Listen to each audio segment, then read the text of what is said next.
Saya cinta dengan anak bapak. Saya mau melamar dia. Pergi jauhi gadis saya. Kamu itu cuma anak pung, tidak berpendidikan. Assalamualaikum warahmatullahi wabarakatuh. Bayangkan, seorang anak punk dengan rambut mohawk menjulang, tubuh penuh tato dan rantai di leher, tiba-tiba berdiri di depan rumah seorang polisi terhormat. Ia datang bukan untuk membuat keributan, melainkan untuk melamar putrinya yang seorang hafizah Quran. Suasana mendadak tegang, sang ayah murka, sang ibu mencibir, dan sang gadis hanya bisa menangis memegang kotak cincin kecil. Semua orang menghina, menertawakan, bahkan mengusirnya.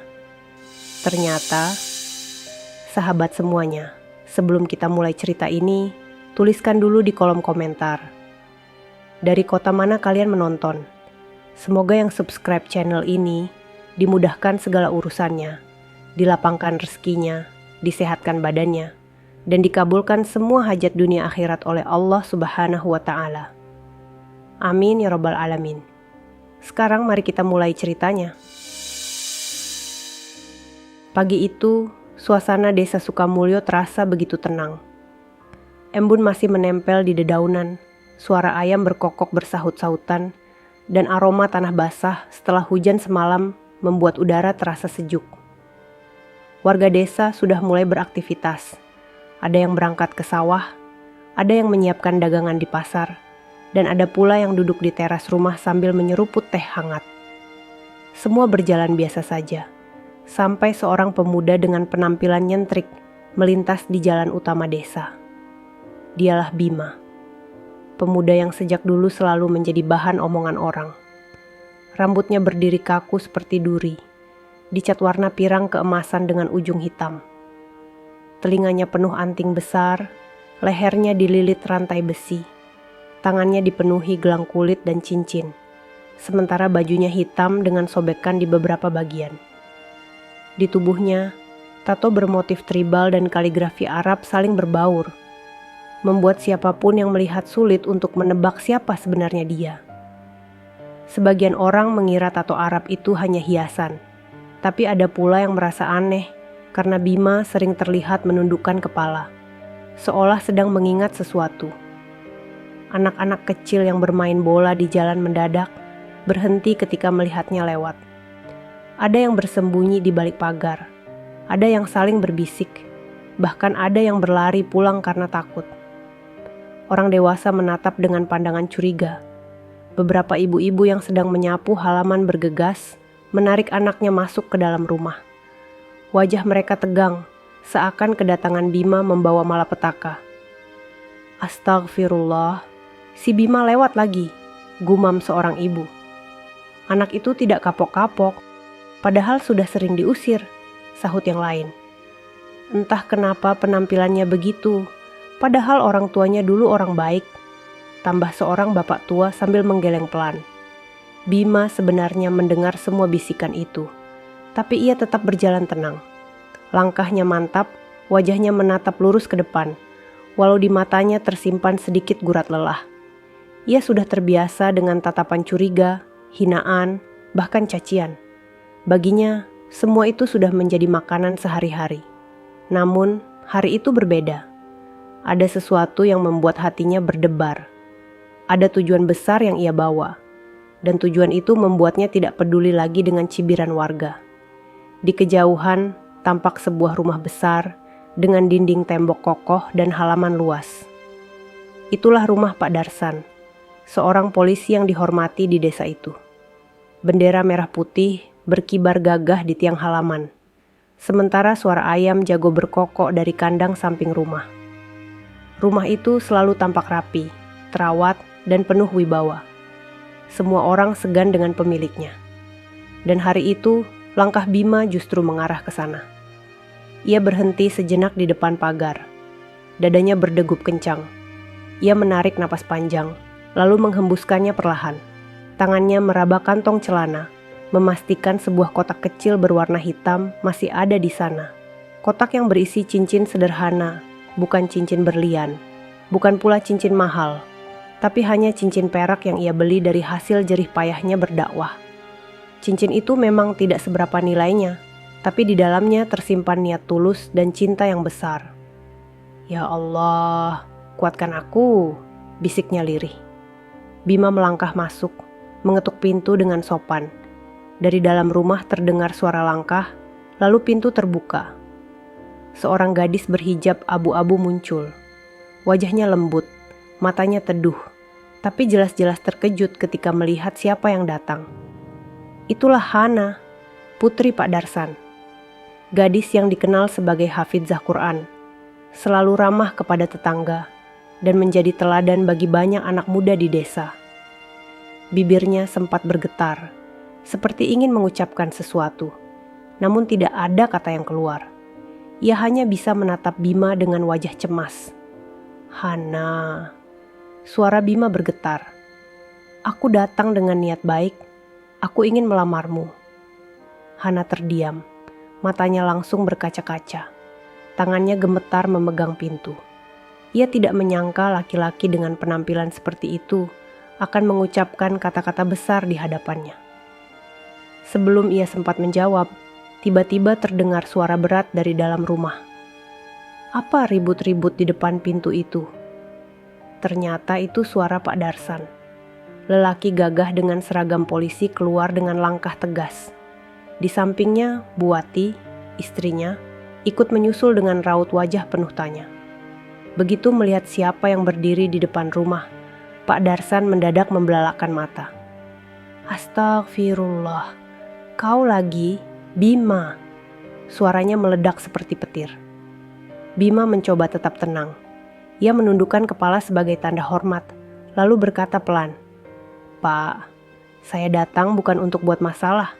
Saya datang untuk melamar putri Bapak." Hening seketika. Hana menangis pelan, Buati menutup mulutnya dengan tangan, sementara Pak Darsan langsung memerah wajahnya. Amarahnya meluap. Ia menunjuk Bima dengan telunjuk yang bergetar. "Kurang ajar kau, anak seperti kau berani-beraninya melamar anakku yang hafizah Quran. Apa kau pikir aku akan menyerahkan anakku pada sampah jalanan?" Suasana mendadak mencekam. Hana jatuh terduduk di lantai sambil menutup wajah dengan kerudungnya, menangis tanpa suara. Buati menatap Bima dengan jijik, seolah kehadirannya telah mencemari halaman rumah mereka. Warga desa yang lewat mulai berhenti, memperhatikan dari luar pagar. Bisikan-bisikan mulai terdengar, sebagian menertawakan, sebagian mencibir, sebagian menggeleng tak percaya. Bima berdiri terpaku. Dadanya sesak, tapi matanya tetap menatap penuh keyakinan. "Saya tidak main-main, Pak. Saya datang dengan niat tulus. Saya mencintai Hana, dan insya Allah saya bisa membimbingnya." Namun, jawaban itu justru membuat Pak Darsan semakin marah. Ia melangkah maju, wajahnya merah padam. Tangannya hampir saja mendorong Bima keluar. "Kau dengar baik-baik, Bima. Selama aku masih hidup, jangan pernah mimpi masuk ke keluarga ini. Pergi sebelum aku benar-benar menyeretmu ke kantor polisi." Hinaan itu menusuk hati Bima. Hana menangis lebih keras, sementara Buati hanya menggelengkan kepala dengan ekspresi muak. Warga desa yang melihat mulai berbisik makin keras. Ada yang menertawakan, ada yang mencibir, ada pula yang merekam dengan ponsel. Bima akhirnya mundur perlahan, menunduk dalam. Ia tidak berkata apa-apa lagi. Langkahnya terasa berat, tapi ia tidak ingin membuat keributan. Saat ia berjalan meninggalkan halaman rumah itu, suara-suara tawa dan ejekan masih terdengar di belakang. Namun, dalam hati kecilnya, ia berbisik, "Aku tidak akan menyerah. Akan aku buktikan bahwa niatku tulus." Langkahnya membawa pergi, tapi tatapannya penuh janji. Janji bahwa ia akan kembali, bukan dengan amarah, melainkan dengan sesuatu yang tidak pernah dibayangkan oleh siapapun. Sejak peristiwa itu, suasana desa Sukamulyo menjadi semakin ramai dengan gosip. Hampir setiap sudut warung kopi, pos ronda, hingga pasar, obrolan orang-orang hanya berputar pada satu topik. Keberanian seorang anak pang bernama Bima yang nekat melamar Hana, putri seorang polisi dan hafidzah Quran. "Gila itu anak, berani benar." kata Pak Karyo sambil menyesap kopi di warung. Dia pikir siapa dirinya? Rambut kayak duri landak, baju compang-camping, tato penuh badan. Malah mau masuk ke keluarga polisi. Memangnya bisa? Timpal yang lain. Orang tuanya pasti malu besar kalau masih hidup, tambah seorang bapak yang duduk di pojokan. Obrolan itu seperti api yang cepat merambat. Dari mulut ke mulut, gosip semakin melebar. Ada yang bilang Bima kerasukan, ada yang bilang ia hanya iseng mempermalukan keluarga Pak Darsan. Bahkan ada yang menyebar kabar bahwa Bima hanya ingin menumpang hidup. Sementara itu, Hana semakin terpuruk. Gadis itu jarang keluar rumah. Ia lebih banyak mengurung diri di kamar sambil menangis. Hatinya hancur melihat Bima dihina di depan matanya. Walau ia tak sempat berkata apa-apa waktu itu, dalam diamnya Hana tahu ada sesuatu yang berbeda pada Bima. Tatapan matanya saat melamar terasa begitu tulus. Namun, bagaimana mungkin ia bisa melawan ayahnya yang terkenal keras? Buati juga tak kalah geram. Ia terus menyalahkan Hana karena membiarkan Bima datang ke rumah. Kamu itu hafizah, Hana. Masa tidak bisa menjaga diri? Bagaimana orang bisa percaya sama kamu kalau ada anak pang yang berani masuk ke halaman rumah kita? Ucapnya dengan nada tinggi. Hana hanya bisa menangis, tidak mampu membela diri. Di balik semua cemooh dan hinaan itu, ada segelintir orang yang menyimpan tanda tanya. Beberapa pemuda desa pernah mendengar kabar aneh tentang Bima. Konon, saat ia ke kota, ia sering dilihat berdiri di atas panggung kecil, bukan untuk bernyanyi, tapi untuk berbicara kepada banyak anak muda. Ada yang bilang ia sedang ceramah. Ada pula yang bilang ia cuma mengajak orang supaya ikut gaya hidupnya. Namun tidak ada yang benar-benar tahu apa yang sebenarnya ia lakukan. Malam itu, di pos ronda, 2 pemuda desa membicarakan hal itu. Kamu pernah dengar kabar tentang Bima di kota? Tanya Randy. Pernah. Katanya dia dipanggil Ustadz Gaul. Aku kurang percaya, masa anak pang bisa jadi ustadz? Jawab Jaya sambil tertawa sinis. Justru itu yang bikin aku penasaran. Temanku yang kuliah di kota bilang, dia sering ikut kajian Bima. Dan katanya Bima hafiz Quran. Bayangkan hafiz bro. Itu cuma cerita orang. Jangan gampang percaya. Penampilan kayak gitu mana mungkin hafiz. Perbincangan mereka berakhir dengan gelengan kepala. Tidak ada yang benar-benar tahu kebenaran kabar itu. Namun desas-desus tentang Ustadz Gaul mulai masuk ke telinga beberapa orang di desa. Di sisi lain, Bima mengurung diri di rumah kontrakannya yang sederhana. Malam itu ia duduk di lantai dengan lampu temaram, membuka mushaf Quran yang sudah lusuh. Bibirnya melantunkan ayat-ayat dengan suara merdu, mengalir lembut, berbeda jauh dengan penampilannya yang keras. Air matanya jatuh, membasahi lembaran mushaf. Ya Allah, aku hanya ingin berjuang di jalanmu. Aku tahu orang-orang menilai dari penampilanku, tapi kau tahu isi hatiku. Beri aku kekuatan, beri aku jalan untuk membuktikan niatku kepada Hana dan keluarganya. Doanya lirih. Suara azan subuh menggema dari masjid desa. Bima bergegas menutup mushaf, mengambil air wudhu, lalu pergi ke masjid. Di sepanjang jalan, beberapa orang masih menatapnya dengan pandangan sinis. Namun ia tidak peduli. Sesampainya di masjid, ia masuk dan berdiri di saf paling belakang. Beberapa jamaah terlihat resah. Ada yang menoleh dengan wajah tidak nyaman. Bahkan ada yang berbisik, apa anak pung boleh sholat di masjid? Tapi Bima tetap khusyuk, tidak menoleh ke kiri atau kanan.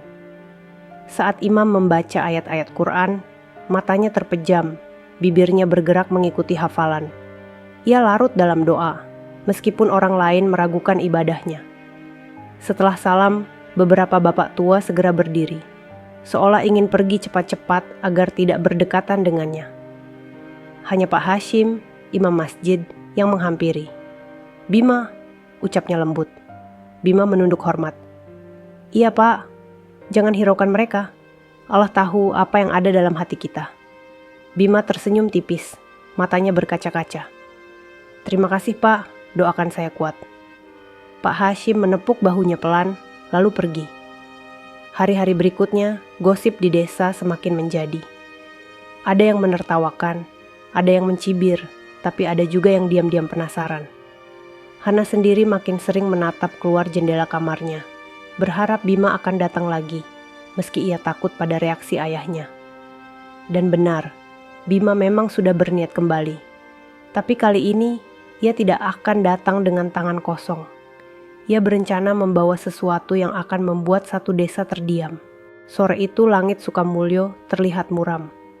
Awan kelabu menggantung, angin berhembus pelan membawa aroma tanah basah. Jalan desa yang biasanya ramai mulai lengang. Hanya beberapa anak kecil yang berlari pulang sambil membawa buku sekolah mereka. Di ujung jalan, sosok Bima berdiri termenung, menatap jauh ke arah sebuah rumah besar yang ia kenal betul. Rumah Pak Darsan. Dari kejauhan, rumah itu tampak begitu gagah. Pagar besi bercat hitam berkilau, diterpa sisa sinar matahari, halaman bersih, dan pot bunga tertata rapi di sisi kiri. Di terasnya, tampak kursi kayu besar tempat keluarga sering duduk sore hari. Dan di balik jendela yang tertutup tirai putih, ada bayangan seorang gadis yang membuat hati Bima selalu bergetar. Hana. Bima berdiri cukup lama di pinggir jalan. Dadanya terasa sesak. Ia tahu, sejak hari lamaran itu, nama dirinya tercoreng di depan seluruh desa. Ia tidak hanya dipermalukan, tapi juga dianggap gila karena berani mendekati keluarga Pak Darsan. Namun, rasa cintanya pada Hana membuatnya tetap bertahan. Ya Allah, kalau memang dia jodohku, tolong kuatkan langkahku, bisiknya lirih. Sejenak, Bima teringat kembali masa kecilnya. Ia bukan anak sembarangan. Ayahnya dulu seorang guru ngaji, ibunya seorang penjual sayur yang dikenal jujur dan baik hati. Ia tumbuh dalam suasana sederhana, tapi penuh kasih sayang. Namun, setelah kedua orang tuanya wafat dalam kecelakaan, hidupnya berubah. Ia kehilangan arah, masuk ke dunia jalanan, bergaul dengan anak pang, hingga akhirnya mengenal dunia kelam. Namun, di tengah kegelapan itu, Allah justru membuka jalan. Ia bertemu seorang ustadz di kota yang sabar menuntunnya kembali ke Quran. Dari situlah hidupnya berubah. Ia belajar menghafal ayat demi ayat, hingga akhirnya berhasil menjadi hafiz. Tapi Bima sadar, penampilan lamanya sudah melekat. Banyak anak jalanan yang justru mau mendekat kepadanya karena melihat penampilannya sama. Maka, ia memilih untuk tetap mempertahankan gaya punk itu. Baginya, itu bukan sekadar tampilan, tapi jembatan dakwah. Angin sore bertiup semakin kencang. Dari arah halaman rumah, terdengar suara Hana sedang membaca Quran dengan suara lembut. Suaranya sampai ke telinga Bima, membuat hatinya semakin bergetar. Ia menutup mata, mendengarkan setiap ayat yang dibaca. Indah sekali, gumamnya pelan. Namun ketenangan itu tidak bertahan lama. Dari arah jalan datang sekelompok pemuda desa. Mereka melihat Bima berdiri di dekat pagar rumah Pak Darsan. Salah satu dari mereka langsung bersuara keras. Lihat tuh, si pang gila masih berani-beraninya nongkrong di sini. Tawa meledak dari mulut yang lain. Mungkin dia masih mimpi bisa jadi menantu polisi. Kasihan, cinta ditolak, dibilang sampah jalanan, masih saja tidak kapok. Bima menoleh sebentar, tatapannya tenang, lalu kembali memandang rumah itu. Ia tidak membalas. Hinaan itu sudah biasa ia dengar. Tetapi semakin banyak orang yang berkumpul, semakin keras pula ejekan yang ia terima. Dari dalam rumah, Hana yang mendengar keributan itu menyingkap tirai jendela. Matanya membesar saat melihat Bima sedang dikerumuni pemuda desa.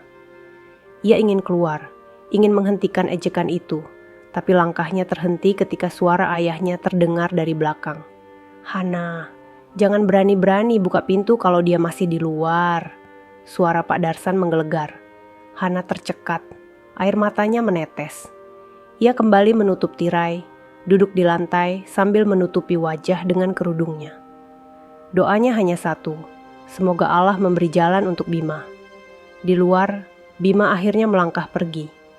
Ia berjalan perlahan, meninggalkan kerumunan pemuda yang masih menertawakannya. Namun, jauh di dalam dadanya, ia sudah membuat keputusan besar.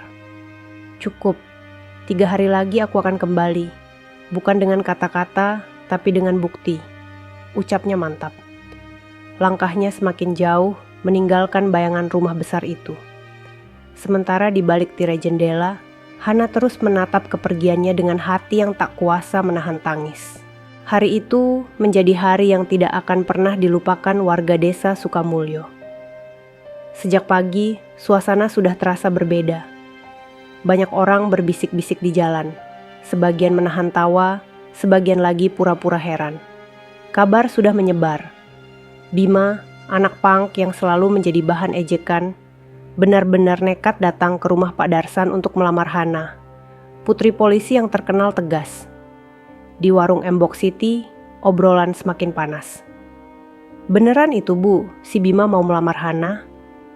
Iya, aku lihat sendiri dia lewat jalan utama. Rambutnya berdiri kayak sapu ijuk, rantai di leher, tapi mukanya serius sekali. Ya Allah, dunia ini sudah mau kiamat.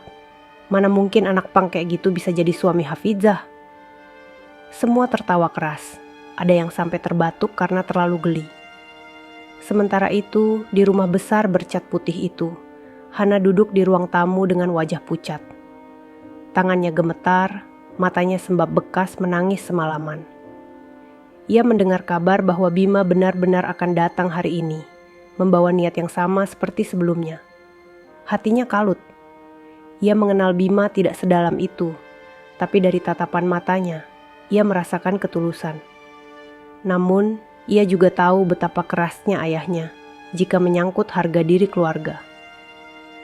Pak Darsan duduk di kursi dengan seragam dinasnya lengkap, wajahnya tegang, alisnya mengerut dalam. Ia sudah mendengar kabar yang sama dari warga, bahkan beberapa tetangga sengaja datang untuk memastikan. Bu Wati mondar-mandir di ruang tamu, wajahnya penuh rasa marah bercampur malu. Tidak bisa dibiarkan Darsan, katanya dengan suara bergetar. Kalau dia benar-benar datang lagi, kita harus beri pelajaran. Jangan sampai seluruh desa menganggap anak kita bisa dilamar oleh sampah jalanan. Pak Darsan mengepalkan tangan. Tenang saja, kali ini aku tidak akan membiarkan dia bicara panjang lebar. Tak lama kemudian, suara langkah berat terdengar di depan rumah. Suasana mendadak hening. Hana menahan napas, tubuhnya bergetar. Dari jendela tampak sosok yang sudah dikenal. Rambut mohawk menjulang, baju hitam sobek, rantai melingkar di leher, dan wajah penuh tato. Itulah Habima, berdiri tegak dengan wajah serius. Ia melangkah masuk halaman, membawa sebungkus kecil yang ia sembunyikan di balik jaket. Warga yang sudah menunggu di luar pagar segera berdesakan ingin melihat. Ada yang merekam dengan ponsel, ada yang tertawa sambil menutup mulut, ada yang hanya geleng-geleng kepala. Bima mengetuk pintu perlahan. Assalamualaikum. Suaranya terdengar dalam, sedikit bergetar tapi penuh keyakinan. Pintu dibuka dan Hana muncul dengan wajah penuh air mata. Ia tidak berani menatap terlalu lama. Kenapa kamu datang lagi, Bima? Bisiknya lirih. Namun sebelum ia sempat berkata lebih, Pak Darsan muncul dari belakang. Beraninya kamu kembali ke sini, suaranya menggelegar. Ia melangkah cepat ke depan, berdiri menghadang Bima. Wajahnya merah padam. Tangannya menunjuk tepat ke arah dada Bima. Kamu pikir aku akan menyerahkan anakku untukmu? Hanya mimpi. Pergi dari sini sebelum aku benar-benar menahanmu. Hening sesaat, lalu suara warga di luar pagar mulai ramai. Waduh, ini seru. Si Pang gila dilabrak polisi. Kalau sampai ditampar, jangan heran. Tawa pecah di antara kerumunan. Bima tetap menunduk hormat. Ia tidak melawan, tidak marah.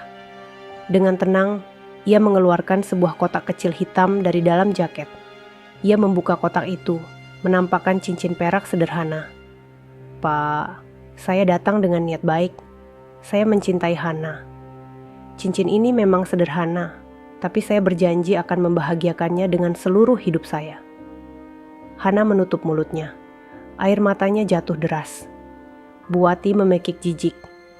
Astagfirullah, kau berani sekali mempermalukan kami dengan cincin murahan itu? Pak Darsan semakin murka. Dengan cepat ia menampar kotak cincin itu hingga jatuh ke tanah. Jangan mimpi, Bima. Anak sepertimu tidak pantas berdiri di sini. Cincin kecil itu terguling di lantai teras, berkilau sebentar sebelum berhenti di kaki Hana. Ia gemetar, ingin meraihnya, tapi ayahnya berdiri menghadang. Bima menunduk dalam, dadanya sesak, namun suaranya tetap pelan. Saya tidak akan menyerah, Pak. Suatu hari saya akan kembali, bukan dengan kata-kata, tapi dengan bukti. Kerumunan warga meledak dengan tawa dan ejekan. Ada yang bersorak, ada yang bertepuk tangan, seolah menyaksikan tontonan gratis. Bima akhirnya berbalik, melangkah pergi dengan kepala tetap tegak. Di balik tirai, Hana menangis sejadi-jadinya. Sementara itu, Bu Wati menggeleng penuh muak, dan Pak Darsan masih berdiri dengan wajah tegang, merasa dirinya sudah menjaga kehormatan keluarga. Mereka tidak tahu bahwa langkah Bima yang menjauh itu bukan langkah menyerah, melainkan langkah menuju kejutan besar yang akan mengguncang seluruh desa. Malam itu, selepas kejadian lamaran yang ditolak mentah-mentah, rumah Pak Darsan tidak kunjung tenang. Di ruang tamu, suara-suara keras masih terdengar. Bu Wati berkali-kali menggerutu, sementara Hana hanya bisa duduk terdiam dengan mata bengkak karena tangis. Memalukan sekali, ucap Bu Wati sambil mengibaskan tangannya. Bayangkan, seluruh warga sudah menonton.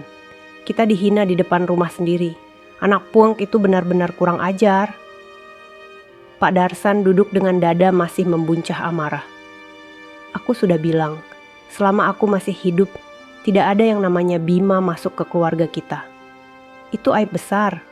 Kalau sampai polisi lain tahu aku menerima menantu seperti itu, habislah wibawaku. Hana menunduk, kedua tangannya menggenggam kerudung di pangkuannya. Air matanya menetes tanpa suara.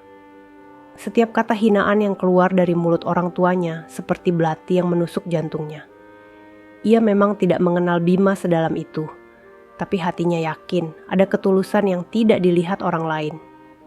Sementara itu, di luar rumah, kerumunan warga belum sepenuhnya bubar. Beberapa masih berdiri di depan pagar, bercerita dengan semangat, seolah baru saja menyaksikan sebuah sandiwara besar. Wah, aku lihat tadi langsung, Bima ditolak mentah-mentah. Kotak cincinnya sampai jatuh ke tanah. Hahaha. Iya, dan Pak Darsan marahnya kayak singa. Benar-benar tontonan. Kasian Hana, tapi ya wajar saja. Masa gadis Hafiza dilamar anak pang? Tidak masuk akal. Tawa keras terdengar, memenuhi udara malam. Beberapa pemuda bahkan bernyanyi-nyanyi mengejek, seolah mempermainkan kejadian yang baru saja terjadi. Di pojok halaman, Bima berdiri mematung. Ia belum benar-benar pergi. Dari balik kegelapan, ia mendengar dengan jelas semua tawa, semua cemooh, semua hinaan yang ditujukan padanya. Dadanya terasa sesak, matanya panas, tapi ia menggigit bibirnya erat-erat. Bukan saatnya marah, bukan saatnya membalas, gumamnya pelan. Aku hanya perlu membuktikan. Namun tiba-tiba, salah satu pemuda yang masih berkumpul melihat keberadaannya. Itu dia, si Pang gila masih nongkrong di depan pagar. Teriaknya keras. Seisi kerumunan langsung menoleh. Dalam sekejap, suara ejekan membahana. Pulanglah Bima, kau tidak tahu malu. Hahaha, masih berharap diterima? Mimpi, dasar anak jalanan tidak tahu diri. Suara mereka keras hingga menggema masuk ke dalam rumah. Pak Darsan yang mendengarnya langsung berdiri. Dengan langkah lebar, ia keluar rumah, wajahnya merah menahan amarah. Ia berdiri di teras, menunjuk tajam ke arah Bima. Kau dengar Bima, semua orang tahu kau tidak pantas. Jadi dengarkan baik-baik. Jangan pernah datang lagi. Kalau berani melangkah masuk ke rumahku sekali lagi, Aku akan pastikan kau berurusan dengan hukum. Hening sejenak, lalu tawa kerumunan kembali meledak. Suasana semakin gaduh. Bima menunduk dalam. Ia tidak menjawab, tidak juga berbalik. Ia hanya menatap tanah di bawah kakinya, lalu perlahan melangkah mundur. Setiap langkahnya terasa berat, seolah menahan beban ribuan hinaan yang ditimpakan padanya malam itu. Namun, di balik sorot matanya, ada api yang menyala. Api tekad. Ia tahu, 3 hari lagi ia akan kembali. Dan saat itu, semua tawa dan hinaan ini akan terdiam. Di balik jendela kamar, Hana menatap kepergian Bima dengan hati bergetar. Air matanya jatuh tanpa henti, seakan ikut mengiringi langkah lelaki yang baru, saja dipermalukan di depan seluruh desa. Malam kian larut, tapi rumah besar itu belum juga tenang. Hana duduk di sudut kamarnya dengan wajah tertunduk. Matanya sembab, pipinya basah oleh air mata yang tak kunjung berhenti. Di tangannya masih ada mushaf kecil yang selalu ia bawa sejak kecil, tapi malam itu huruf-huruf Quran seolah kabur, tertutup oleh genangan air mata. Hatinya teriris melihat bagaimana Bima diperlakukan. Ia memang tidak pernah berbicara panjang dengan pemuda itu, namun sejak pertama kali mendengar suaranya melafalkan salam di depan rumah, ia merasa ada ketulusan yang berbeda. Tatapan matanya waktu menyerahkan cincin sederhana tadi bukan tatapan main-main, melainkan tatapan seorang lelaki yang benar-benar berniat menjaga. Namun, semua itu hancur di depan teriakan dan amarah ayahnya. Cincin kecil yang jatuh di teras tadi seakan ikut menghancurkan hatinya. Ya Allah, apa aku salah karena hatiku bergetar mendengar niatnya? Aku hanya ingin seorang suami yang bisa membimbingku dalam agamamu, bisiknya lirih. Tangisnya pecah lagi. Tubuhnya terguncang, bahunya naik turun menahan sesak. Di luar kamar, Buwati masih menggerutu pada suaminya. Kita harus hati-hati, Darsan. Jangan sampai gosip ini melebar ke kantor. Bisa rusak nama baikmu kalau orang tahu anak pang itu berani melamar Hana. Pak Darsan mengangguk pelan, wajahnya muram. Tenang saja, besok aku akan buat pengumuman di masjid. Aku akan tegaskan, anak seperti Bima tidak pantas dekat dengan keluarga kita. Ucapan itu menusuk telinga Hana. Ia mendengarnya jelas dari balik pintu kamarnya. Tubuhnya melemah, tangannya terkulai, mushaf kecil itu terjatuh ke lantai. Ia bergegas mengambilnya kembali, lalu memeluknya erat. Ya Allah, hanya Engkau yang tahu isi hatiku, gumamnya lirih. Di luar rumah, suasana desa juga masih riuh. Beberapa warga masih nongkrong di pos ronda, tertawa-tawa membicarakan kejadian sore tadi. Nama Bima kembali menjadi bahan olokan, seakan ia hanya lelucon besar di mata mereka. Namun, jauh di rumah kontrakan sederhana, Bima duduk sendiri. Lampu minyak menyala redup, cahayanya memantulkan bayangan tubuhnya di dinding. Ia duduk bersila, mushaf besar terbuka di depannya. Dengan suara tenang, ia melantunkan ayat-ayat Quran. Suaranya merdu, penuh penghayatan, seakan setiap hurufnya menenangkan luka di hatinya. Air matanya jatuh, tapi bukan air mata lemah. Itu air mata doa, air mata keteguhan. Ya Allah, aku yakin Engkau tidak pernah salah menuliskan takdir. Aku hanya ingin membuktikan, bukan untuk kesombongan, tapi agar mereka tahu bahwa aku datang dengan niat yang benar. Suaranya tenggelam dalam lantunan ayat. Malam itu, sementara Hana menangis pilu di kamarnya, Bima menghabiskan waktu dengan Quran, meminta kekuatan dari Allah untuk hari yang akan datang. Malam itu terasa begitu panjang bagi Bima. Angin berhembus kencang menerpa jendela kayu rumah kontrakannya yang reyot. Lampu minyak di atas meja kecil bergoyang, cahayanya redup, membuat bayangan di dinding tampak bergetar. Di luar, suara jangkrik bersahut-sahutan. Kadang terdengar pula lolongan anjing dari kejauhan. Bima duduk bersila di lantai, mushaf terbuka di hadapannya. Jemarinya menyentuh lembut baris-baris ayat. Matanya memandang penuh penghayatan. Ia melantunkan hafalan dengan suara lirih, merdu, namun penuh getar emosi. Setiap ayat yang keluar dari bibirnya seperti menenangkan luka yang menganga di hatinya. Sesekali ia berhenti, menutup mushaf, lalu menengadahkan tangan. Ya Allah, Engkau tahu isi hatiku. Engkau tahu aku tidak ingin bermain-main dengan perasaan Hana. Engkau tahu aku datang dengan niat yang suci. Tapi mengapa semua orang menolakku, menghina, bahkan mengusirku? Jika memang dia bukan jodohku, jauhkanlah aku dengan cara yang baik. Tapi jika memang dia jodohku, maka tunjukkanlah jalanmu. Air mata menetes membasahi pipinya. Ia tidak pernah merasa sekuat ini dalam doa.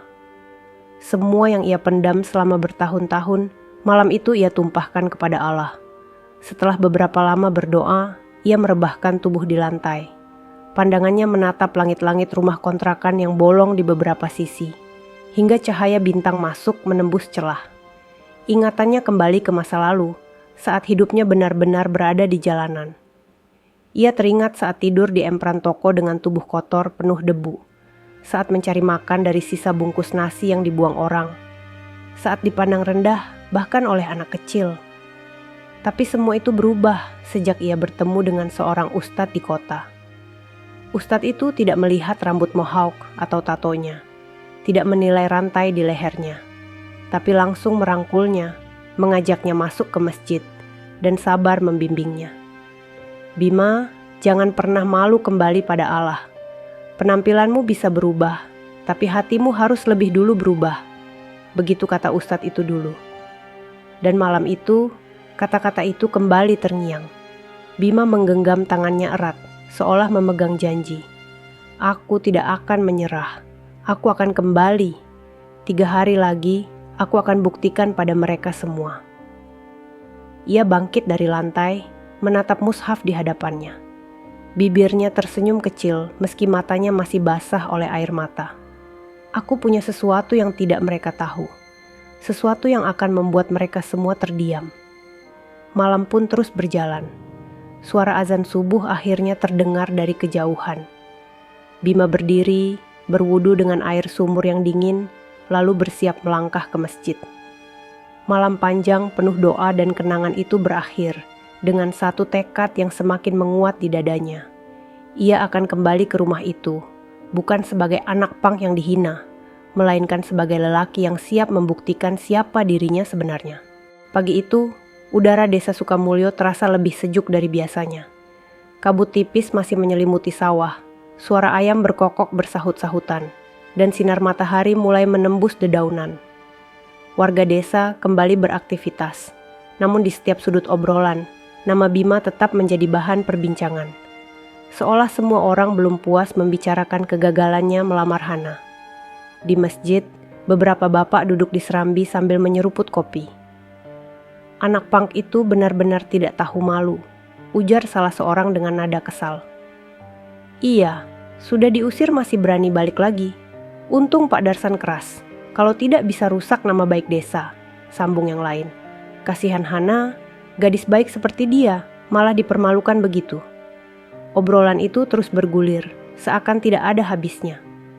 Sementara itu, Bima duduk di dalam masjid, di saf paling depan.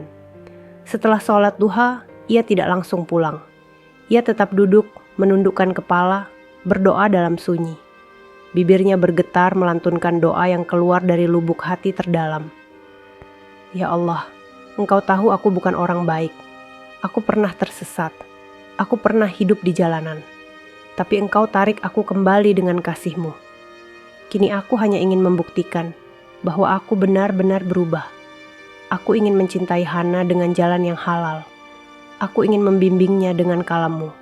Tapi semua orang menutup pintu untukku. Hanya Engkau yang bisa membuka jalan. Air matanya jatuh membasahi sajadah. Ia tidak peduli jika ada orang yang melihat. Bagi Bima, doa itu bukan sekadar permintaan, tapi juga penguat hatinya yang mulai rapuh dihina banyak orang. Dari kejauhan, imam masjid, Pak Hashim, memperhatikan. Ia menghampiri pelan, lalu duduk di samping Bima. Bima, ucapnya lembut. Bima menoleh, cepat menghapus air mata dengan punggung tangannya. Iya, Pak. Jangan khawatir. Kalau niatmu tulus, Allah akan tunjukkan jalannya. Biarkan orang berbicara apa saja. karena mereka hanya melihat luarmu, tapi Allah melihat hatimu. Bima menunduk dalam, suaranya bergetar. Saya takut, Pak. Bukan takut dihina, tapi takut gagal menjaga niat ini. Pak Hashim menepuk bahunya. Kalau begitu, perkuat niatmu dengan doa. Kadang doa yang diucapkan dalam sunyi jauh lebih didengar Allah daripada teriakan di keramaian. Bima terdiam, dadanya terasa hangat mendengar nasihat itu. Ia kembali menutup mata, melanjutkan doanya dalam diam. Suasana masjid yang sepi membuat hatinya terasa lebih tenang. Di rumah besar milik Pak Darsan, suasana justru berbeda. Hana duduk di teras, memandangi halaman kosong. Matanya sayu, pikirannya kacau. Ia teringat wajah Bima ketika mengucapkan lamaran. Ia teringat cincin sederhana yang jatuh di teras. Ia teringat tatapan tulus yang membuat dadanya bergetar. Air matanya kembali mengalir. Ia menutup wajah dengan jilbabnya, berbisik pelan. Ya Allah, jika dia bukan jodohku, tolong hilangkan rasa ini. Tapi jika dia memang Engkau tuliskan untukku, kuatkan aku menghadapi semuanya. Hana tidak tahu, di saat yang sama Bima juga sedang berdoa-doa yang hampir sama. Dua hati yang berbeda tempat, namun sama-sama tenggelam dalam doa sunyi, berharap Allah menguatkan langkah mereka. Di luar, warga masih sibuk membicarakan aib. Tapi di balik doa-doa itu, sesuatu sedang dipersiapkan. Sesuatu yang akan mengguncang desa, mengubah pandangan semua orang terhadap sosok anak punk yang selama ini mereka hina. Hari itu menjelang sore, langit berwarna jingga keemasan. Jalan utama desa mulai ramai dengan orang-orang pulang dari sawah. Di warung Embok City, warga kembali berkumpul. Obrolan mereka tak pernah lepas dari nama Bima. Katanya dia masih berkeliaran di desa, ujar seorang ibu sambil menaruh belanjaannya di meja. Iya, semalam aku lihat dia lewat depan rumahku. Rambutnya itu loh, bikin merinding. Apa dia tidak pernah bercermin? Sahut yang lain. Entah apa yang ada di kepalanya. Sudah jelas-jelas ditolak, masih saja nekat. Mereka tertawa, seolah Bima hanyalah bahan lelucon yang tak pernah habis. Namun, tidak semua orang menertawakan. Di sudut warung, seorang pemuda kota bernama Farid yang sedang mudik diam-diam mendengarkan. Ia mengenal Bima bukan dari desa, tapi dari majelis di kota. Baginya, mendengar warga merendahkan Bima seperti mendengar cerita yang terbalik. Ia mendekat ke salah satu bapak tua yang ikut bercakap. "Pak, sebenarnya kalian tahu tidak siapa Bima itu?" Tanyanya pelan. Bapak tua itu menatap heran. "Ya anak pang, siapa lagi?" Farid tersenyum miris. Mungkin penampilannya memang begitu, tapi di kota dia dipanggil Ustadz Gaul. Banyak anak muda jalanan yang berubah karena dakwahnya. Saya sendiri pernah ikut kajiannya. Hafalannya luar biasa, suaranya merdu kalau membaca Quran. Warga yang mendengar langsung terdiam sejenak, lalu tertawa keras. "Hahaha, jangan bercanda nak. Mana mungkin anak pang hafidz Quran. Itu pasti cuma cerita bualan, tidak masuk akal." Farid hanya menghela napas. Ia tidak ingin memperpanjang, tapi dalam hatinya ia tahu siapa sebenarnya Bima. Di sisi lain, di rumah kontrakan, Bima duduk bersama seorang sahabat lamanya, Dani, yang juga dulunya anak jalanan. Mereka berbincang serius. "Bim, kenapa kamu masih bertahan di desa ini? Orang-orang jelas tidak suka sama kamu," kata Dani. Bima tersenyum tipis. "Karena aku tidak ingin lari. Kalau aku pergi, mereka akan tetap menganggapku sampah. Aku harus buktikan bahwa aku bukan seperti yang mereka kira." Dani menatapnya dalam. "Tapi kenapa kamu masih dengan gaya ini? Mohawk, rantai, baju sobek. Kalau kamu tampil rapi, orang pasti lebih percaya." Bima menghela napas panjang. "Aku sengaja mempertahankan gaya ini.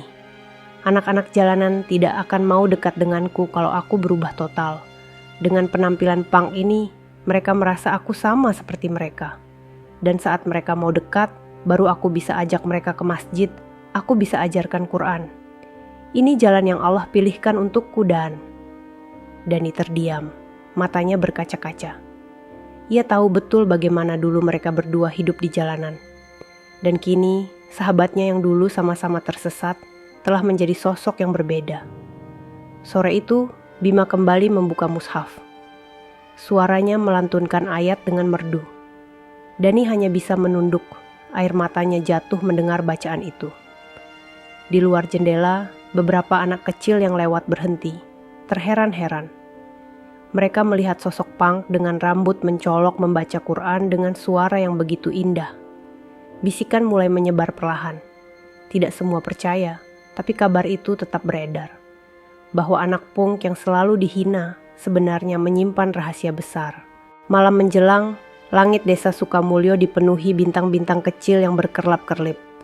Namun suasana desa sama sekali tidak tenang. Justru semakin ramai oleh bisikan dan tawa warga yang masih membicarakan nama Bima. Di pos ronda dekat balai desa, beberapa pemuda duduk melingkar. Ada yang sambil merokok, ada yang memainkan gitar, dan ada pula yang hanya ikut tertawa mendengar cerita teman-temannya. Bayangkan saja, kata salah satu dari mereka sambil tertawa terbahak. Anak punk dengan rantai di leher, tato penuh badan, berani-beraninya melamar putri polisi. Itu benar-benar gila. Yang lain menimpali. Aku lihat sendiri cincin yang dia bawa jatuh di tanah. Cincin murahan, tidak ada harganya. Memalukan sekali. Tawa mereka pecah, menggema hingga terdengar ke jalan. Beberapa orang tua yang lewat ikut menggeleng kepala. Astagfirullah, anak itu sungguh keterlaluan, ucap seorang bapak sambil membawa cangkul. Seharusnya dia pergi saja dari desa ini. Malu-maluin orang tua yang sudah tiada. Tambah yang lain. Di warung kopi Embok City pun suasana tidak kalah riuh. Para ibu-ibu yang sedang membeli gula dan minyak ikut nimbrung. Kalau anakku yang dilamar, sudah kutolak dari awal. Tidak usah tunggu dia buka mulut. Benar, mana ada keluarga terhormat mau menyerahkan anaknya ke pang jalanan. Kasihan Hana, dia jadi bahan omongan hanya karena ulah anak itu. Tawa kecil menyertai, meski ada pula yang melirik kanan kiri, takut kalau Bima mendengar. Sementara itu, Hana hanya bisa meringkuk di kamarnya. Setiap suara tawa yang masuk lewat jendela membuat hatinya semakin hancur. Ia tahu, semua orang menertawakan Bima. Dan secara tidak langsung, dirinya pun ikut jadi bahan lelucon. Air matanya tidak berhenti jatuh. Ia memeluk mushaf kecilnya erat-erat, berdoa agar semua ini segera berakhir. Di sisi lain, Bima berjalan menyusuri jalanan desa. Ia mendengar dengan jelas tawa yang ditujukan padanya. Setiap kalimat, setiap ejekan masuk ke telinganya seperti panah tajam. Tapi wajahnya tetap tenang, langkahnya mantap. Dalam hati, ia mengulang doa yang sama, berbisik pelan, "Ya Allah, kuatkan aku. Biarkan mereka menertawakan, biarkan mereka menghina. Aku hanya butuh Engkau yang tahu isi hatiku." Ia berhenti sejenak di dekat sawah, menatap hamparan hijau yang membentang luas. Angin malam bertiup lembut, membuat rambut mohawknya bergoyang. Tatapannya dalam, penuh tekad.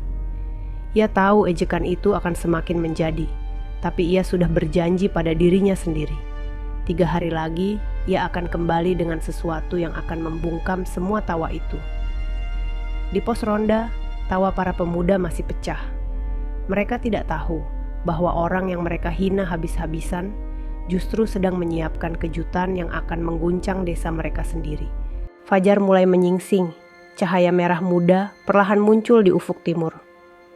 Desa Sukamulyo yang semalam ramai oleh tawa kini tampak lengang. Udara dingin menusuk kulit, kabut tipis masih menyelimuti sawah, dan suara azan subuh terdengar sayup-sayup dari masjid desa. Bima bangun lebih awal dari biasanya. Matanya sembab karena kurang tidur, tetapi tekad di dalam dadanya justru semakin kokoh. Ia mengambil air wudhu di sumur belakang rumah kontrakannya, lalu melangkah menuju masjid. Di saf paling depan, ia sholat dengan khusyuk, membaca ayat-ayat panjang dengan suara lirih. Air matanya kembali jatuh, namun bukan lagi karena sakit hati, melainkan karena rasa syukur masih diberi kekuatan untuk bertahan. Selesai sholat, ia duduk lebih lama, Jemarinya bergetar saat memegang mushaf. Ia menutup mata, mengingat kembali semua kejadian yang menimpanya. Hinaan di depan rumah Pak Darsan, tawa pemuda desa, cibiran ibu-ibu di warung, bahkan pandangan jijik yang ia terima setiap kali lewat di jalan. Semua itu membuatnya sadar, langkah berikutnya tidak boleh sekadar pembuktian, tapi harus menjadi saksi bahwa Allah mampu membalikkan keadaan dalam sekejap. Ya Allah, izinkan aku kembali bukan dengan amarah, bukan dengan balasan, tapi dengan bukti bahwa Engkau tidak pernah salah menulis takdir. Bisiknya dalam doa. Hari itu ia bertemu kembali dengan Dani, sahabat lamanya. Mereka duduk di beranda kontrakan, ditemani segelas teh hangat. Bim, aku dengar orang-orang desa makin jadi. Nama kamu terus diejek. Kamu benar-benar tidak takut? Tanya Dani dengan raut cemas. Bima tersenyum tenang. Aku sudah terlalu sering dihina, Dan. Dulu waktu hidup di jalanan, aku lebih sering dianggap sampah. Sekarang pun sama. Bedanya, aku sudah punya pegangan. Aku punya Quran, aku punya Allah. Itu cukup. Dani menunduk, matanya berkaca-kaca. Jadi apa langkahmu selanjutnya? Bima menarik napas panjang, lalu berkata mantap. 3 hari lagi, aku akan kembali ke rumah itu. Aku akan membawa mahar yang membuat seluruh desa terdiam. Dani terperanjat. Maksudmu? Bima hanya tersenyum samar. Biarkan saja menjadi rahasia. Aku tidak ingin orang tahu sebelum waktunya. Yang jelas, saat aku berdiri lagi di depan rumah itu, tidak ada seorang pun yang bisa menertawakan lagi.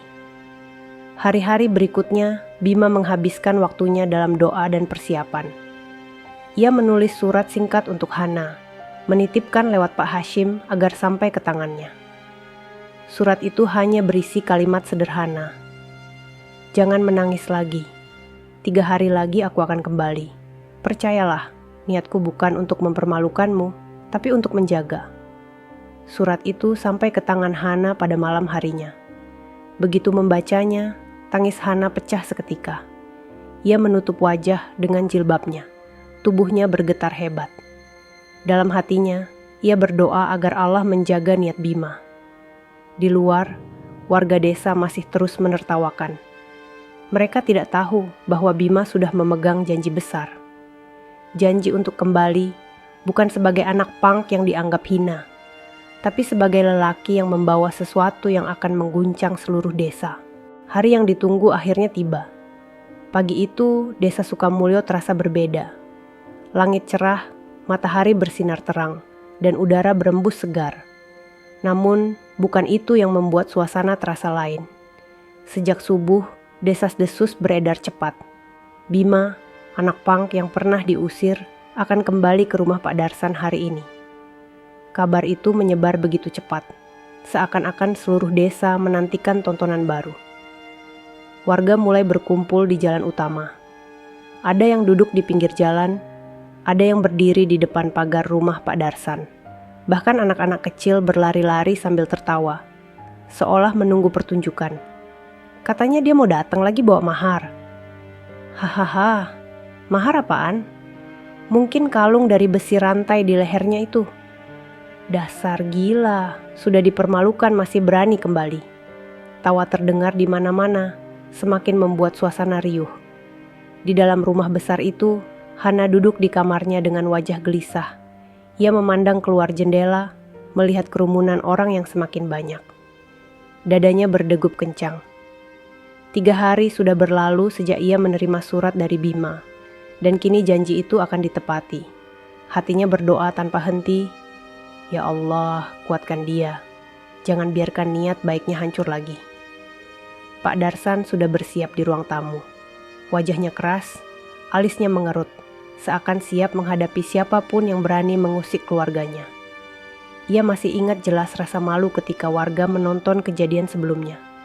Baginya, kedatangan Bima lagi hanyalah penghinaan yang tak boleh dibiarkan.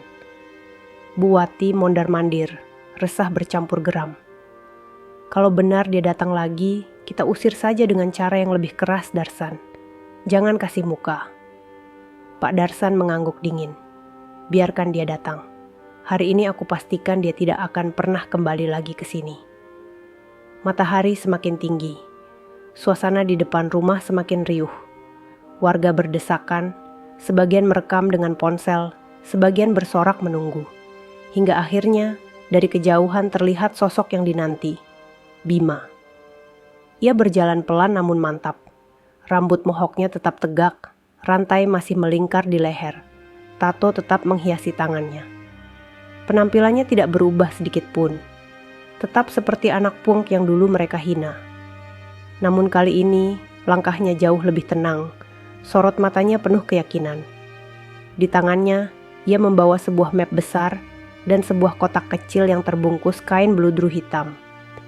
Beberapa pemuda yang melihat langsung tertawa terbahak. Wah, lihat tuh, bawa map. Mungkin isinya surat cinta. Hahaha, atau sertifikat kursus bengkel. Kerumunan kembali pecah oleh tawa. Bima tetap berjalan, melewati barisan orang yang mengejeknya, hingga akhirnya berdiri di depan pagar rumah Pak Darsan. Ia menunduk sebentar, lalu melangkah masuk dengan tenang. Di dalam rumah, Hana berdiri di balik tirai jendela, matanya berkaca-kaca. Pak Darsan sudah menunggu di teras dengan wajah merah menahan amarah. Buati berdiri di sampingnya, tatapannya penuh kebencian. Kerumunan warga menahan napas, menunggu apa yang akan terjadi. Suasana seolah membeku sesaat. Bima berhenti di depan teras, lalu berkata dengan suara lantang namun penuh hormat. Pak, saya kembali seperti yang sudah saya janjikan. Saya datang bukan untuk mempermalukan, tapi untuk membuktikan. Kerumunan kembali ribut. Ada yang tertawa, ada yang bersorak, ada pula yang berbisik-bisik penuh rasa ingin tahu. Semua mata tertuju pada Bima, menanti apa yang akan ia lakukan selanjutnya. Hari yang dinanti akhirnya benar-benar tiba. Saat itu, tak seorang pun tahu bahwa detik-detik berikutnya akan mengubah pandangan seluruh desa tentang siapa sebenarnya anak punk yang selama ini mereka hina. Kerumunan semakin rapat di depan rumah Pak Darsan. Udara panas siang itu tidak mengurangi rasa penasaran warga. Semua mata tertuju pada sosok Bima yang berdiri tegak di halaman, dengan map besar di tangan kanan dan kotak beludru hitam di tangan kiri. Pak Darsan menatapnya tajam, wajahnya merah menahan amarah. Buati berdiri di sampingnya dengan ekspresi penuh jijik, sementara Hana mengintip dari balik tirai jendela dengan hati berdebar kencang. Bima menundukkan kepala hormat, lalu mengangkat map yang dibawanya. Suaranya lantang namun tenang. Pak, Bu, saya datang membawa mahar. Bukan sekadar cincin, bukan sekadar kata-kata, tapi sesuatu yang nyata. Ia membuka map itu perlahan. Angin siang meniup lembaran kertas di dalamnya. Beberapa warga yang berdiri dekat pagar menegangkan leher, mencoba melihat apa yang dibawa. Sesaat kemudian, Bima mengeluarkan beberapa lembar sertifikat tanah. Ia mengangkatnya tinggi agar semua orang bisa melihat. Inilah mahar yang saya siapkan, katanya dengan suara bergetar. 5 hektar sawah yang akan saya serahkan untuk Hana. Kerumunan langsung heboh. Suara teriakan, desisan, dan bisikan memenuhi udara. 5 hektar? Astagfirullah, banyak sekali. Mustahil anak pang punya tanah sebanyak itu. Dia pasti berbohong. Pak Darsan terperangah. Wajahnya yang tadi penuh amarah berubah menjadi bingung. Buati terdiam, mulutnya terbuka lebar, tak sanggup berkata apa-apa. Belum selesai keterkejutan itu, Bima melanjutkan. Ia membuka kotak beludru hitam di tangannya. Di dalamnya terbaring sebuah cincin berlian yang berkilau memantulkan cahaya matahari. Berlian itu begitu besar dan indah, membuat siapapun yang melihat tertegun. Dan ini, lanjut Bima, cincin berlian senilai 500 juta rupiah. Saya serahkan sebagai bukti kesungguhan saya. Kerumunan makin gaduh. Ada yang ternganga, ada yang bertepuk tangan, ada yang langsung terdiam tidak percaya. Bahkan pemuda-pemuda yang biasanya mengejek hanya bisa menatap dengan mata melebar. Namun Bima belum selesai. Ia menatap lurus ke arah Pak Darsan, lalu berkata dengan suara yang lebih dalam. Dan yang lebih penting dari semua itu, saya adalah seorang hafiz Quran. Jika Bapak izinkan, saya berjanji akan menjadi imam salat bagi Hana sampai akhir hidup saya. Saya akan menjaga dia dengan ayat-ayat Allah, bukan hanya dengan harta. Hening menyelimuti halaman rumah itu. Suara kerumunan yang tadi riuh mendadak hilang. Semua orang terdiam, seolah tak percaya dengan apa yang baru saja didengar. Pak Darsan terpaku, tubuhnya kaku. Ingatannya kembali ke ejekannya sendiri beberapa hari lalu, saat ia menuduh Bima tidak pantas karena hanya membawa cincin murahan. Kini, di depan matanya, pemuda yang ia hina itu membawa mahar yang bahkan tidak bisa ia bayangkan. Hana di balik tirai menutup mulutnya dengan tangan. Air matanya jatuh deras. Ia tidak pernah menduga bahwa pemuda yang begitu dihina oleh semua orang ternyata menyimpan ketulusan sebesar itu. Buati akhirnya bersuara. Suaranya bergetar. Kau, dari mana semua ini? Apa benar kau hafid Quran? Bima menatapnya tenang. Bu, saya tahu penampilan saya membuat orang salah paham. Tapi sejak lama saya sudah bertaubat. Saya memilih tetap dengan gaya punk bukan karena ingin terlihat buruk. Tapi karena itu cara saya mendekati anak-anak jalanan. Saya ingin mereka tahu bahwa orang seperti mereka pun bisa kembali kepada Allah. Dan sekarang, saya datang dengan jujur. Saya ingin menikahi Hana, bukan untuk merusak, tapi untuk menjaga. Suasana menjadi semakin haru. Warga desa yang tadinya menertawakan kini mulai menunduk malu. Tidak ada lagi tawa, tidak ada lagi ejekan. Semua terdiam menyaksikan kenyataan yang benar-benar di luar dugaan. Suasana di halaman rumah Pak Darsan mendadak berubah. Kerumunan yang sejak tadi ramai menertawakan kini terdiam. Hanya menyisakan desis angin siang yang menerpa dedaunan mangga di samping rumah. Semua mata masih tertuju pada Bima yang berdiri tegak, dengan sertifikat sawah dan cincin berlian di tangannya. Pak Darsan terdiam kaku, sementara Buwati masih menutup mulutnya dengan tangan, seakan tidak percaya pada apa yang baru saja disaksikannya. Hana di balik tirai menangis deras, tubuhnya bergetar hebat. Bima menundukkan kepala sejenak, lalu kembali menatap warga yang berkumpul. Suaranya dalam, tenang, namun jelas terdengar sampai ke ujung jalan. Bapak, Ibu, dan semua warga desa, saya tahu selama ini penampilan saya membuat kalian salah paham. Rambut mohawk, rantai di leher, tato di tubuh, semua itu membuat saya dianggap sampah jalanan. Tapi izinkan saya jelaskan siapa saya sebenarnya. Kerumunan mulai berbisik. Ada yang maju mendekat, ada pula yang tetap berdiri kaku dengan wajah bingung. Bima menarik napas panjang, lalu melanjutkan. Saya memang pernah hidup di jalanan. Saya pernah tidur di emperan toko. Saya pernah mencari makan dari sisa orang lain. Saya tersesat, jauh dari Allah. Tapi Allah tidak pernah meninggalkan saya. Dia kirim seorang ustadz yang sabar membimbing, hingga saya belajar Quran, ayat demi ayat. Sampai akhirnya, dengan izin Allah, saya mampu menghafalkan Quran. Hening. Hanya suara burung yang terdengar dari kejauhan. Warga desa yang semula mencibir kini mulai saling menatap, tak tahu harus berkata apa. Penampilan saya sekarang ini, lanjut Bima sambil menyentuh rambutnya. Bukan karena saya belum bertaubat, justru inilah cara saya berdakwah. Dengan gaya punk ini, anak-anak jalanan mau mendekat. Mereka tidak takut. Mereka merasa saya sama dengan mereka. Dari situlah saya bisa ajak mereka masuk masjid. Saya ajak mereka belajar Quran. Kalau saya ubah diri saya jadi tampilan yang rapi, mungkin mereka tidak akan pernah mau dengar. Salah seorang pemuda desa yang sering mengejek tiba-tiba bersuara lirih. Aku pernah lihat videonya di kota. Dia benar. Dia dipanggil Ustadz Gaul. Kerumunan mendadak gaduh lagi. Tapi kali ini bukan tawa, melainkan bisikan heran dan rasa tidak percaya. Bima menunduk sebentar, lalu menatap lurus ke arah Pak Darsan. Pak, saya tahu Bapak merasa saya tidak pantas. Tapi hari ini saya berdiri di sini bukan untuk menantang, bukan untuk mempermalukan.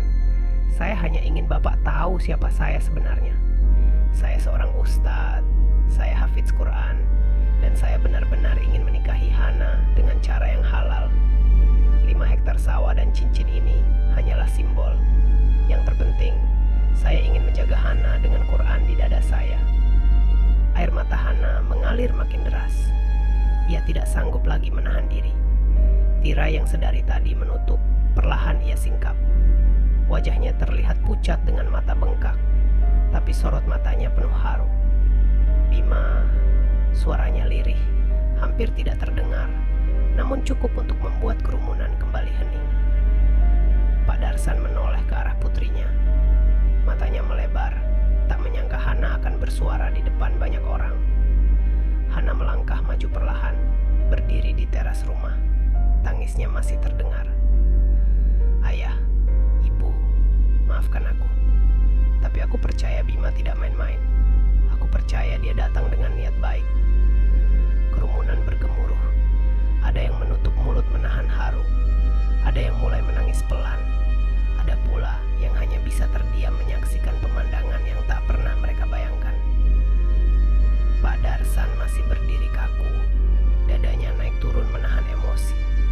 Antara gengsi, marah, dan rasa kaget bercampur menjadi satu. Di hadapannya, seorang pemuda pang yang selama ini ia anggap hina, ternyata adalah seorang ustadz gaul yang hafiz Quran, membawa mahar yang membuat semua orang terdiam. Hari itu akhirnya tiba. Setelah kejadian yang mengguncang seluruh desa, kabar pernikahan Bima dan Hana menyebar ke setiap telinga. Warga yang sebelumnya menertawakan kini justru menunggu dengan penuh penasaran. Ada rasa malu yang terselip di wajah mereka, tapi juga rasa ingin menyaksikan bagaimana akhir kisah ini. Pagi yang cerah menyelimuti desa Sukamulyo. Udara wangi bunga Kamboja bercampur dengan harum masakan dari dapur rumah besar Pak Darsan. Halaman rumah yang dulu menjadi tempat hinaan kini berubah menjadi tempat penuh harap. Kursi-kursi disusun rapi, tikar digelar, dan hiasan janur kuning menghiasi pintu gerbang. Hana duduk di dalam kamar dengan wajah cantik berhias sederhana. Air matanya jatuh perlahan saat menatap cermin. Tangannya bergetar memegang buket bunga melati yang harum.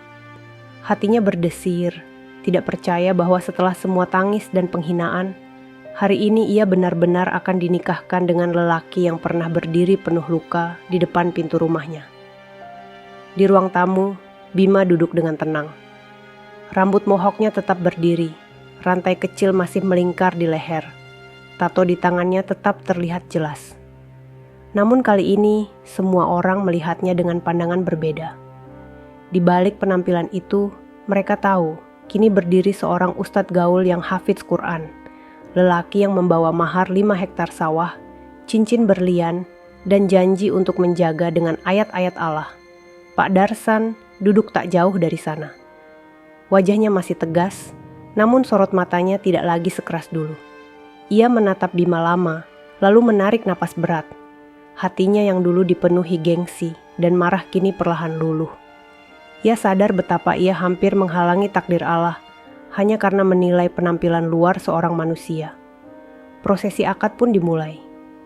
Suara penghulu menggema memenuhi ruangan. Bima menundukkan kepala, tangan kanannya menggenggam tangan penghulu. Suaranya lantang, jelas, tanpa ragu ketika mengucapkan ijab kabul.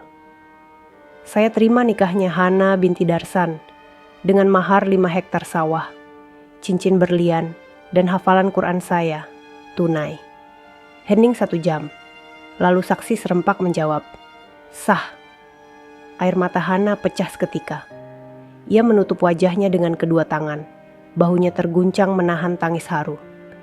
Buati yang semula menolak keras, kini ikut menangis, bahkan memeluk putrinya erat-erat. Suara haru bercampur dengan ucapan syukur dari para tamu yang hadir. Bima menatap Hana dengan mata berkaca-kaca.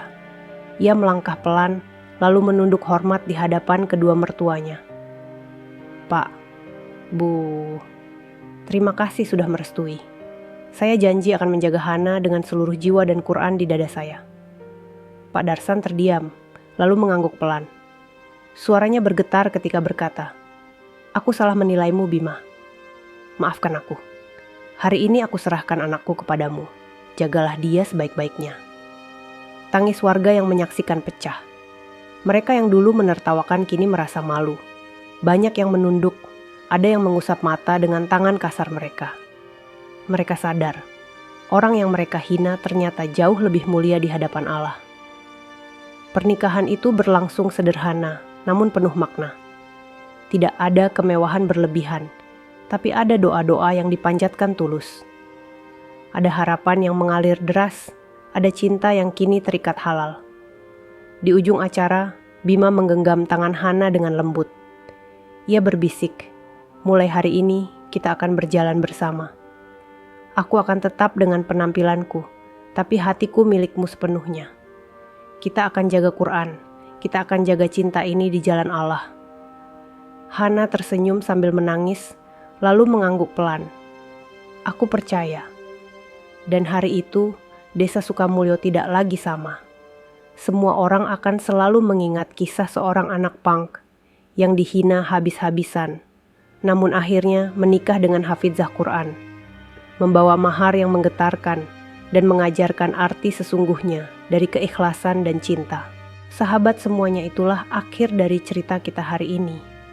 Semoga kisah tadi bisa menjadi pelajaran hidup yang berarti untuk kita semua. Sebelum video ini ditutup, kalau sahabat suka dengan cerita seperti ini, jangan lupa klik tombol, suka bagikan ke teman-teman, dan pastikan sudah subscribe channel Deretan Hikmah, supaya sahabat tidak ketinggalan cerita-cerita menarik dan penuh makna lainnya. Terima kasih banyak atas waktunya. Wassalamualaikum warahmatullahi wabarakatuh.